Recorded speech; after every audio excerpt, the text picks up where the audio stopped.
Welcome back to the Cinema Boss.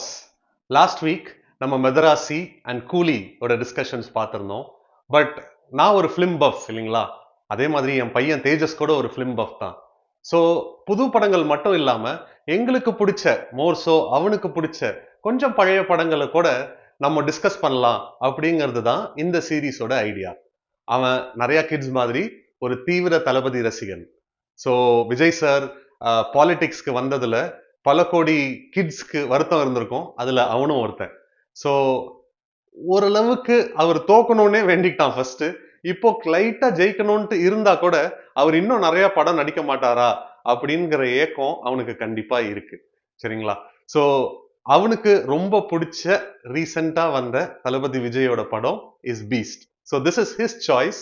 So we are going to be discussing today about Beast. நம்ம as usual நம்மளோட reviews or நம்மளோட discussions will be in 3 parts. First will be the movie magic. Second பீஸ்ட்லேருந்து இருக்கிற பாடங்கள், life lessons, படம் to பாடம். Third பீஸ்ட்ல இருக்கிற நாட் ஒர்க்கிங் ஏரியாஸ், மொக்கை section. Right? So let's go to the first section, the movie magic. The movie magic பீஸ்ட்ல எனக்கு என்னெல்லாம் மேஜிக்கலா இருந்தது? Magic 1 is the man himself. Yeah, so Vijay sir இந்த படத்துல ஒரு டிஃப்ரெண்டான பரிமாணம், பட் பியூட்டிஃபுல்லா பண்ணிருப்பாரு. அவரோட ஸ்கிரீன் பிரசன்ஸ் எப்பயுமே மேக்னெட்டிக் தான். அவரோட டான்ஸ், ஹலமித்தி ஹபி போலியா இருக்கட்டும், ஜாலியா ஜிம்கானாலியா இருக்கட்டும், ரெண்டுமே அட்டகாசம். பட் அந்த stone faced dark humour in a very serious character பியூட்டிஃபுல்லா பண்ணிருப்பாரு. I really loved him. ரொம்ப ரொம்ப ஹேண்ட்ஸமா இருப்பார் இந்த படத்துல. Nelson as usual, beautiful cinematography. Vijay sir in his action scenes and the dark humour scenes பயங்கர ரீவாட்ச் வேல்யூ இருக்கக்கூடிய ஒரு படம் இது. எஸ்பெஷலி அந்த மால் சீன்ஸ்ல அவரோட அந்த magnetic presence along with the dark humour பியூட்டிஃபுல்லா ஒர்க் ஆயிருக்கும். So Vijay sir is magic 1.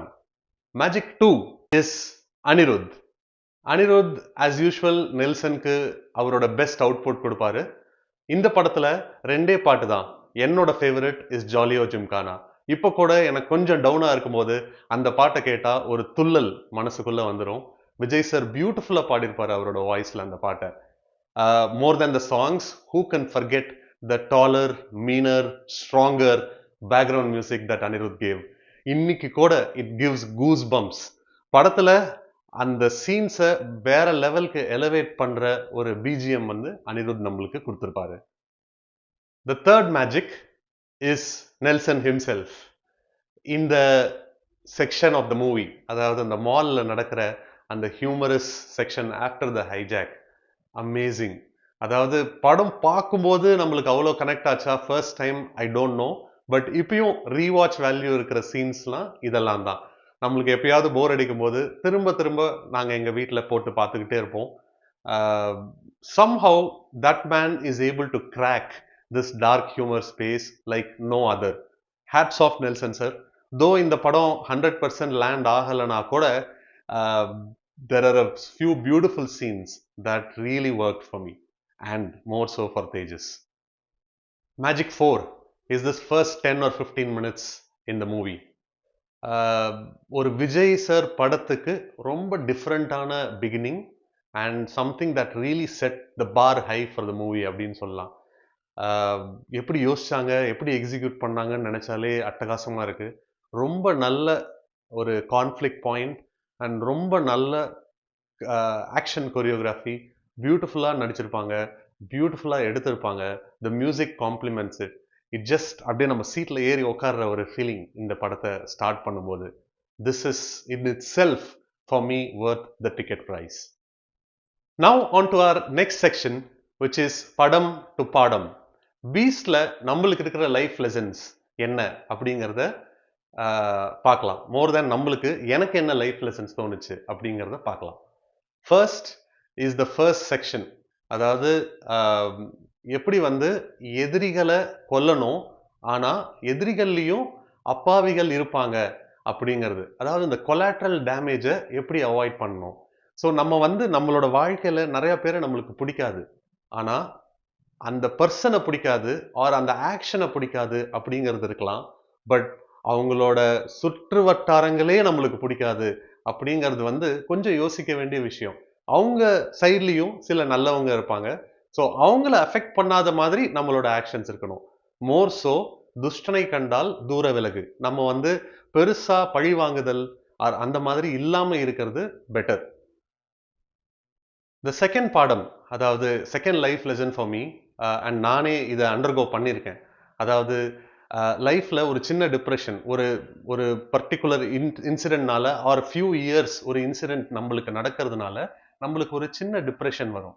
அந்த டிப்ரெஷனை நம்ம எப்படி ஓவர் கம் பண்றதுங்கிறத ரொம்ப சட்டிலா இந்த படத்துல காமிச்சிருப்பாங்க. அதாவது நம்மளுக்கு பிடிச்ச வேலையில நம்மள இன்வால்வ் பண்ணிக்கணும். அந்த பிடிச்ச வேலையில நம்மள இன்வால்வ் பண்ணிக்கிட்டோம் அப்படின்னாலே நம்ம அந்த டிப்ரெஷன்ல இருந்து வெளில வரதுக்கான சான்சஸ் அதிகம். இப்போ நான் அதை தான் ட்ரை பண்ணிட்டு இருக்கேன். அண்ட் அதுக்கு முன்னாடியே அதோட வேலைகள் ஆரம்பிச்சாச்சு. பட் முதல்ல நம்மளுக்கு பிடிக்காத விஷயத்துல இருந்து வெளில வரணும். அதுதான் மோஸ்ட் இம்பார்ட்டன்ட். விஜய் சார் இந்த படத்துல அது ரெண்டையுமே பண்ணிருப்பாரு. அவருக்கு பிடிக்காத விஷயத்துல இருந்து அவரே வெளில வருவாரு. அவருக்கு பிடிச்ச விஷயத்த பண்றதுக்கு ஒரு ஆப்பர்ச்சுனிட்டி கிடைக்கும் போது அதை விட மாட்டாரு. He will go all out to do that. So that is my second life lesson from this movie. The third life lesson is something which is என்ன சொல்றது, didn't work for me in the movie. Selvaraghavan சாரோட character, அவர் ஃபோனில் உட்காந்து ஒருத்தனை மட்டுமே நம்பி எல்லாத்தையும் ஒப்படைச்சிருவாரு. அது என்ன யோசிக்க வச்சது.